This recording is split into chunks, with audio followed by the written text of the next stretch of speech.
అందరికీ నమస్కారం. Praise the Lord. నేను ఇంతకుముందు ఒక వీడియో చేశాను. ఆ వీడియో మీరు తప్పకుండా చూడండి. అది చూసిన తర్వాతనే ఈ వీడియో చూడండి. ఇక ముందు రాబోయేటువంటి ఈ సిరీస్‌లో వచ్చే వీడియోస్‌ని మీరు చూడాలని కోరుకుంటున్నాను. పరిశుద్ధాత్మ దేవుడు ఈ లోకంలో కార్యం చేస్తున్నాడు. అనేకులను విశ్వాసంలోకి నడిపిస్తున్నాడు, రక్షణలోకి నడిపిస్తున్నాడు, సంపూర్ణ సిద్ధిలోనికి సంఘాన్ని నడిపిస్తున్నాడు. దీనికి ప్యారలల్‌గా, దీనికి వ్యతిరేకముగా అబద్ధ క్రీస్తు విరోధి ఈ లోకములో యెజబేలు స్త్రీ చేత సాతానుడు కార్యాలు చేస్తున్నాడు. ఆ యెజబేలు అనబడినటువంటి ఒక ప్రవక్త్రిని అంత్యకాలములో సంఘములో ఉన్నటువంటి దేవుని యొక్క దాసులను మోసము చేసి పాడు చేయడానికి అది కుట్ర పన్నింది. ఈనాడు క్రైస్తవ బోధకులలో అనేక మంది ఫుల్‌ఫీడ్స్ మీద ఉండి బోధిస్తున్నటువంటి బోధలలో యెజబేలు స్త్రీ చెప్పుతున్నటువంటి మాటలే ఉంటున్నాయి. దేవుని లేఖనంలో కొన్ని కలిపి చెరిపేటువంటి మాటలు ఉన్నాయి. ఎందుకంటే లేఖన సారాంశం ప్రకారం, ప్రమాణ వాక్యం ప్రకారం వారు బోధించాలనేటువంటి సీరియస్నెస్ లేక, వారికి ఆ ప్రత్యక్షత రాక, అది తెలియక, వారికి బోధించే వాళ్ళు లేక, వాళ్ళు నేర్చుకునే మనస్సు లేక అనేకమైనటువంటి అబద్ధ బోధలు ప్రచారం అవుతున్నాయి. అదే నమ్ముతున్నారు కూడా. ఇది చాలా పెద్ద ప్రమాదము. ముందు వీడియో చూసి దానికి సీక్వెన్స్గా ఈ వీడియో మీరు చూడాలి. అయితే నేను ఇంతకుముందే చెప్పినట్టుగా ఒక్కొక్క వీడియోలో ఒక్కొక్క విషయాన్ని నేను చెబుతూ వెళ్తానని చెప్పాను. ఈ యొక్క యెజబేలు అనేటిది మొదటి రాజుల గ్రంథంలో, రెండవ రాజుల గ్రంథంలో ఉంది. తర్వాత ప్రకటన గ్రంథం 2వ అధ్యాయంలో మనం చూసాము. ఈ రిఫరెన్స్లన్నీ కూడా నేను మొదటి వీడియోలో ఇచ్చాను. అది మీరు చూసిన తర్వాత ఈ వీడియో చూడాలని నేను కోరుకుంటున్నాను. ఇకపోతే ఈ యెజబేలు అనేది మరి ఎప్పుడు మరణిస్తుంది, ఎప్పుడు పోతుంది అని అంటే అది 1000 ఏళ్ల పరిపాలన తర్వాత కూడా ఉంటుంది. 1000 ఏళ్ల పరిపాలన తర్వాత మరి దేవుడు సాతానును, అబద్ధ క్రీస్తు విరోధిని, అబద్ధ ప్రవక్తను పాతాళములో పడవేస్తాడు. అలా పడవేసినప్పుడు మాత్రమే ఈ యొక్క యెజబేలు యొక్క ఆత్మ నరకములో పడవేయబడుతుంది. అప్పటి వరకు అది ఈ భూమి మీద సంచరిస్తూ అనేక మందిని మోసము చేసేటువంటి కార్యక్రమం చేపడుతుంది. ఈ విషయాన్ని గమనించండి. ప్రకటన గ్రంథం 20వ అధ్యాయము 10వ వచనంలో మీరు చూసినట్లయితే, వారిని మోసపరిచిన అపవాది అగ్ని గంధకములు గల గుండములో పడవేయబడెను. అచ్చట ఆ క్రూర మృగమును అబద్ధ ప్రవక్తయు ఉన్నారు. వారు యుగయుగములు రాత్రింపగళ్ళు బాధింపబడుదురు. ఇక్కడ చెబుతున్నటువంటి విషయం ఏమండి, ఇక్కడ అబద్ధ ప్రవక్త ఇక్కడ మనకు కనబడతా ఉన్నాడు. అబద్ధ ప్రవక్తయు ఇక్కడ ఉన్నాడు. క్రూర మృగమును అబద్ధ ప్రవక్తయు ఉన్నాడు. ఇది మోసపరిచినటువంటి అపవాది అగ్ని గంధకములలో పడవేయబడతాడు. అప్పుడే ఈ యొక్క యెజబేలు ఆత్మకు కూడా ముగింపు అనేది కలుగుతుంది. అప్పటి వరకు ఇది అందరినీ మోసపరుస్తూ ఉంటుంది. ఇది మోసము చేస్తున్నటువంటి ఒక అంశాన్ని ఇప్పుడు నేను మీ ముందుకు తీసుకొస్తున్నాను. క్రైస్తవ సమాజంలో ఒక గందరగోళము వ్యవహారము కనబడతా ఉంది అనేక విషయాలలో. ఇందులో నేను ఒక పాయింట్ని ఇప్పుడు మీ ముందుకు తీసుకొస్తున్నాను. అదేంటంటే, దేవుడు త్రిత్వమా ఒక్కడా అనేటువంటి అంశము ఈనాడు గందరగోళానికి లోన్ చేస్తుంది. పరిశుద్ధాత్మ దేవుడేమో లేఖనబద్ధంగా పరిశీలించి చదువుకున్నటువంటి వారికి లేఖనాన్ని, సత్యాన్ని తెలియజేస్తున్నాడు. అపోస్తలులు, ప్రవక్తలు, సువార్తికులు, కాపరులు, ఉపదేశకులు అనే ఈ పరంపరలో ఉన్నటువంటి వారికి సత్యం అర్థమవుతుంది.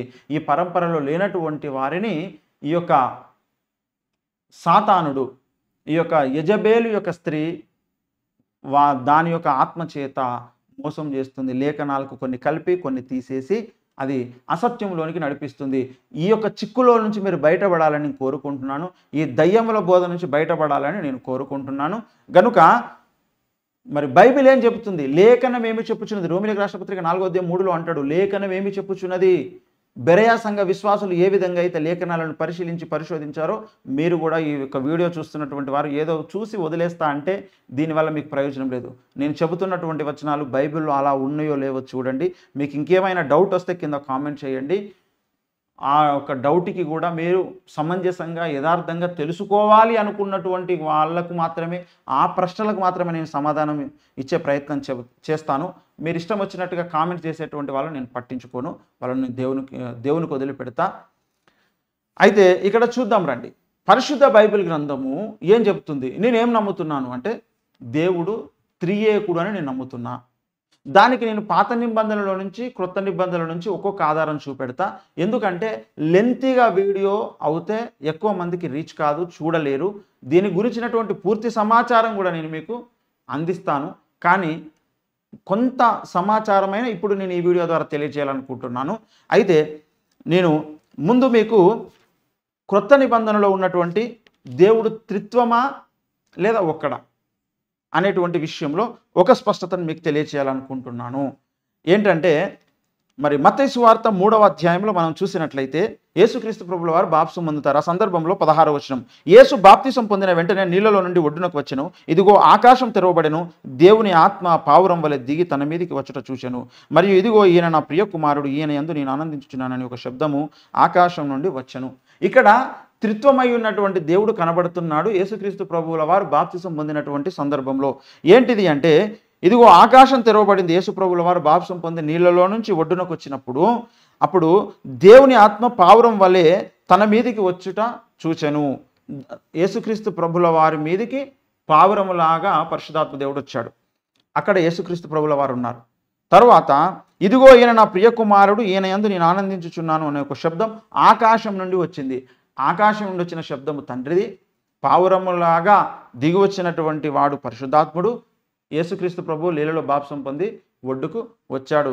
ఈ త్రిత్వము అయినటువంటి దేవుడు ఈయన, త్రిత్వముగా ఉన్నటువంటి దేవుడు ఈయన యేసుక్రీస్తు ప్రభుల వారు. అందుకే బాప్తిస్మము మీరు ఈ విధంగా ఇవ్వండి అని మత్తయి సువార్తలో చెబుతాడు. ఏమని అంటే, తండ్రి యొక్కయు కుమారుని యొక్కయు పరిశుద్ధాత్మ యొక్క నామము అయిన యేసుక్రీస్తు నామంలో బాప్తిసం అనేది ఇవ్వాలి. దేవుని యొక్క వాక్యం కొంత ఇచ్చట కొంత అచ్చట వస్తుంది. మత్తయి సువార్త 28వ అధ్యాయం 19వ వచనంలో, కాబట్టి మీరు వెళ్ళి సమస్త జనులను శిష్యులనుగా చేయుడి, తండ్రి యొక్కయు కుమారుని యొక్కయు పరిశుద్ధాత్మ యొక్కయు నామములోనికి వారికి బాప్తిసం ఇచ్చుచు అని చెబుతున్నాడు. తండ్రి యొక్కయు కుమారుని యొక్కయు పరిశుద్ధాత్మ యొక్క నామం ఉన్నది. తండ్రి కుమార పరిశుద్ధాత్మ ఈ ముగ్గురికి కలిపి ఉన్నటువంటి నామం ఉంది. ఆ నామం ఏమిటి అంటే యేసుక్రీస్తు అను నామము. యేసుక్రీస్తు అనే నామం. ఇది నేను నమ్ముతున్నా, ఇది లేఖనములో ఉన్నది గనుక మీరు కూడా నమ్మాలని నేను తెలియజేస్తున్నాను. అపోస్తలుల కార్యం 4వ అధ్యాయము 10, 11, 12 వచనాలు. మీరందరూ ఇశ్రాయేలు ప్రజలందరూ తెలుసుకునవలసినది ఏమనగా, మీరు సిలువ వేసినట్టు మృతులలో నుండి దేవుడు లేపినట్టు నజరేయుడైన యేసుక్రీస్తు నామముననే వీడు స్వస్థత పొంది మీ ఎదుట నిలుచున్నాడు. ఇల్లు కట్టువారైన మీరు తృణీకరించిన రాయి ఆయనే, ఆ రాయి మూలకు తలరాయి ఆయను. మరి ఎవరి వలనను రక్షణ కలుగదు, ఈ నామముననే మనం రక్షణ పొందవలను గాని ఆకాశం క్రింద మనుషుల్లో ఇవ్వబడిన మరి ఏ నామమున రక్షణ పొందలేము అనెను. ఆకాశం క్రింద మనుషులలో ఇవ్వబడినటువంటి ఏ నామమున రక్షణ కలగదు, ఈ నామముననే. ఈ నామం అంటే ఏ నామము? యేసుక్రీస్తు నామముననే. ఈ యేసుక్రీస్తు నామం ఎవరిది? తండ్రి యొక్కయు కుమారుని యొక్కయు పరిశుద్ధాత్మ యొక్క నామములో బాప్తిసం ఇచ్చుచు అన్నాడు. అందుకే బాప్తిసం ఇచ్చేటప్పుడు తండ్రి యొక్కయు కుమారుని యొక్కయు పరిశుద్ధాత్మ నామమైన త్రియేక నామమైన యేసుక్రీస్తు నామములో బాప్తిసం ఇచ్చుచున్నామని ఇవ్వాలండి బోధకులు. ఈ విషయంలో కూడా ఒక గందరగోళం ఉంది. దీని గురించి తర్వాత మాట్లాడదాం. అయితే ఇక్కడ క్రొత్త నిబంధనలో ఉన్నటువంటి ఈ త్రిత్వము త్రియేకుడుగా ఉన్నటువంటి దేవుని గురించి నేను మీకు తెలియజేస్తాను. మరొక సందర్భం పాత నిబంధనలో ఆదికాండము 18వ అధ్యాయం మొదటి నుంచి చూసినట్లయితే ఇక్కడ ముగ్గురు మనుషులు కనబడతారు. వారిని ఇక్కడ ఈయన అబ్రహాం ఏమంటాడంటే ప్రభువా అని ఏకవచనంతో పిలుస్తాడు. మొదటి నుంచి, మరియు మమ్రే దగ్గరనున్న సింధూర వనంలో అబ్రహాము ఎండవేళ గుడారపు ద్వారమందు కూర్చొని ఉన్నప్పుడు యెహోవా అతనికి కనబడెను. అతడు కన్నులెత్తి చూసినప్పుడు ముగ్గురు మనుషులు అతని ఎదుట నిలబడి ఉండిరి. అతడు వారిని చూచి గుడారపు వాకిటి నుండి వారిని ఎదుర్కొంటకు పరిగెత్తి నేలమట్టుకు వంగి, ప్రభువా నీ కటాక్షము నా మీద నున్న ఎడల ఇప్పుడు నీ దాసుని దాటిపోవద్దు. నేను కొంచెం నీళ్లు తెప్పించదను, దయచేసి కాళ్ళు కడుకొని చెట్టు కింద అలసట తీర్చుకొనుడి. కొంచెం ఆహారం తెచ్చేదను, మీ ప్రాణములను బలపరచుకొనుడి, తర్వాత మీరు వెళ్ళవచ్చును. ఇందు నిమిత్తము కదా మీ దాసుని యొద్దకు వచ్చితిని అనను. వారు నీవు చెప్పినట్లు చేయుమనగా అని చెప్తున్నాడు. ఇక్కడ అబ్రహాముకు ఎండవేళ ఎంతమంది కనబడ్డారు? ముగ్గురు. వారిని ఏమని పిలుస్తున్నాడు? ఈయన ప్రభువా అని ఏకవచనంతో పిలుస్తున్నాడు. ఇక్కడ త్రియేక దేవుడు అనే విషయం మనకు అర్థమవుతుంది. కొత్త నిబంధనలు ఒకటి, పాత నిబంధనలు ఒకటి. ఈ విషయాలను రెండింటిని మీకు చూపెట్టాను కనుక ఇద్దరు ముగ్గురు సాక్షుల మాట స్థిరపరచబడుతుంది. ఇది సత్యం అవుతుంది గనుక నేను నమ్ముతున్న ఇదే, యావత్ మంది క్రైస్తవులు నమ్ముతారు ఇదే. కొద్దిమంది లేఖన విరుద్ధంగా దీన్ని తీసుకున్నారు. వాళ్ళు క్రైస్తవులు అనిపించుకోరు. ఈ విషయంలో ఏంటిదంటే దేవుడు త్రియేకుడు కాదు అని నమ్మేటువంటి వారు లేఖన సత్యములో లేరు. వాళ్ళు లేఖనానికి కొంత కలిపి లేఖనములో ఉన్నది కొంత తీసేసుకొని అక్షరాన్ని పట్టుకొని నమ్ముతున్నటువంటి బోధ అది 100% 1000% దయ్యముల బోధ. యెజబేలు ప్రవక్త్రిని మోసపరుచుటకు చేసిన కుట్ర గనుక దాన్ని మీరు ఎవరు కూడా నమ్మొద్దు. ఇది లేఖన సారాంశ సత్యము. సత్యమందు ప్రతిష్ఠింపబడండి. సత్యం మిమ్మల్ని స్వతంత్రులనుగా చేస్తుంది. నేను లేఖనాలు చూపెట్టి మీకు తెలియజేశాను గనుక. ఇంకా ఇందులో మీకు సంపూర్ణమైన అవగాహన మీకు రావాలి అనుకుంటే అపోస్తలుడు అద్దంకి రంజిత్ ఓఫీర్ గారు రచించినటువంటి పరిశుద్ధ దేవుని గూర్చిన జ్ఞానము అనబడినటువంటి ఈ గ్రంథాన్ని మీరు తప్పక చదవండి. ఇందులో మొట్టమొదటి అంశాన్నే వారు దేవుడు ఒక త్రిత్వము అనేటువంటి విషయాన్ని రాశారు. ఇందులో చాలా స్పష్టంగా త్రిత్వము అంటే ఏమిటి, ఏకమై ఉన్నాము అంటే ఏమిటి అనేటువంటి విషయాలు విపులంగా స్పష్టంగా ఇందులో రాయడం జరిగింది. ఇది మీరు చదివి మరి దీవించబడాలని కోరుకుంటున్నాను. ఇది ప్రణాళిక గ్రంథాలలో ఇది రెండవ గ్రంథము. మొదటిది యుగాంతం, రెండవది పరిశుద్ధ దేవుని గూర్చిన జ్ఞానం. ఇది రెండవ గ్రంథం. ఇందులో త్రిత్వమును గూర్చిన స్పష్టత ఉన్నది. ఇది ఇంగ్లీష్ వర్షన్లో కూడా ఉంది. ఈజ్ గాడ్ ఏ ట్రినిటీ అనేటువంటిది ఇది రేపు ప్రపంచవ్యాప్తముగా అందరికీ తెలియచేయబడబోతా ఉంది. కనుక సత్యం తెలుసుకోండి, సత్యమందు ప్రతిష్ఠింపబడండి, అబద్ధ బోధలను నమ్మకండి, లేఖనాలను పరిశీలించి పరీక్షించి మీకు సత్యం అని అనిపించినప్పుడే నమ్మండి. అప్పటి వరకు మీరు ప్రశ్నలు వేసుకోండి, ఆ ప్రశ్నలకు సమాధానాలు వెతకండి. అబద్ధ బోధనలోకి వెళ్ళకండి. అది చాలా ఘోరమైనటువంటి పరిస్థితి. కనుక ఒకటి సత్యం అయితే దీనికి వ్యతిరేకంగా ఉన్నది సత్యం కాదు. ఒకవేళ అది సత్యం అయితే ఇది సత్యం కాదు. ఇది నేను లేఖనాలను చూపెట్టి చెప్పినటువంటి విషయము. ఇది 100% 1000% సత్యము. గనక దయ్యముల బోధ దేవుడు త్రిత్వము కాదు అని చెప్పేటువంటిది దయ్యముల బోధ, యెజబేలు బోధ, అది అబద్ధ బోధ, అసత్యపు బోధ. అది నమ్మకండి.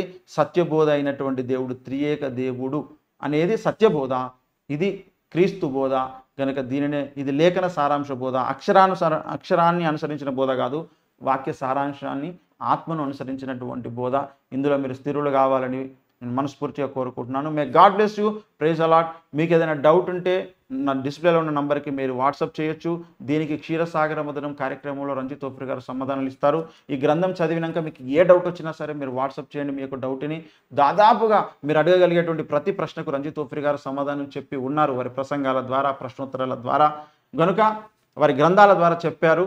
గనుక వారి గ్రంథాలను చదవండి, సత్యం తెలుసుకోండి, సత్యమందు ప్రతిష్ఠింపబడండి. జరగబోయేటువంటి ఘోరమైనటువంటి పరిణామాన్ని మీరు తప్పించుకోండి. నేను ముందు వీడియోలో చెప్పాను. గనుక ఈ సీక్వెన్స్లో మీరు ప్రతి వీడియో కూడా చూడాలి. ప్రతి వీడియో చూస్తేనే మీకు విషయాలన్నీ కూడా స్పష్టంగా అర్థమవుతాయి. ఒక దాంట్లో ఏదైనా ఒక పాయింట్ మిస్ అయితే మీకు ఇంకో దాంట్లో దొరికేటువంటి అవకాశం ఉంటుంది. కానీ ఈ విషయాలలో ఒక్కొక్క వీడియోను మాత్రం ఒక్కొక్క అంశం కొరకు నేను పర్టికులర్గా చేస్తున్నాను.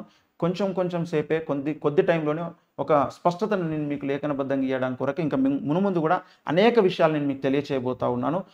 దయ్యముల బోధలు ఏమిటి అనేటువంటిది ఈరోజు ఈ వీడియోలో ఇది విషయము. కనుక ఇది మీకు దీవెనకరంగా ఉందని ఆశిస్తున్నాను. ఇది మీకు తెలిసిన బోధకులకు, సేవకులకు, పాస్టర్లకు, విశ్వాసులకు, కొత్త వారికి, పాత వారికి అందరికీ కూడా మీరు తెలియచేయండి. మీరు ఈ యొక్క పరిచర్యలో మీరు కొనసాగాలని, సహకరించాలని నేను కోరుకుంటున్నాను. May God bless you. Praise the lord.